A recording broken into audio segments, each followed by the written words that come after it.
Assalamualaikum warahmatullahi wabarakatuh. Merumpok daun dengan kamu Zarian TV.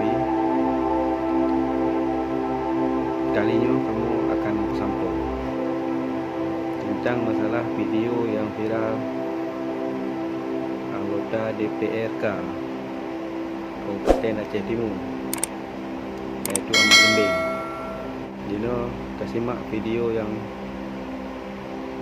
tengah viral. Bahaya teman mendung dino.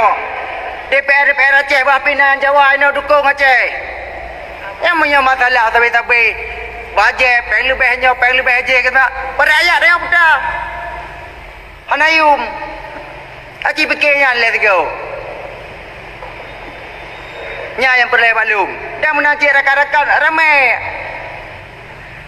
Baik wateng upaya mentang ni apa? Musuh DPR lain hana DPRK jadi mulanya ciro. Ro DPRK jadi mu benda Aceh pok. So yang mau hukum. Orang dia gaduh balaleng ngampeng luar bel herbel. Dia pegah dalam parlimen lagi Aceh mereka pegah dia pegah. Alah nak buang dalam beliau nak buang ada kurang tawa. Tidak wartawan medum. Ini gaduh tiba ngampeng luar bel. Ada orang kampung itu nak mari masyarakat nak. Menang masalah kopi sampai apa kali masalah kopi baru Cina demong tu natam.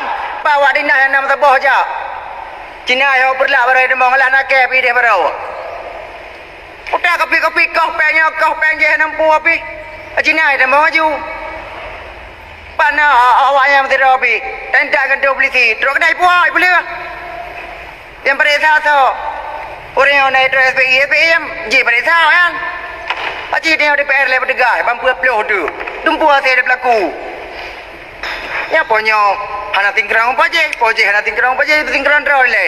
Kabeh tingkerang draw baru. Yang enak dari ilmu dong. Assalamualaikum warahmatullahi wabarakatuh.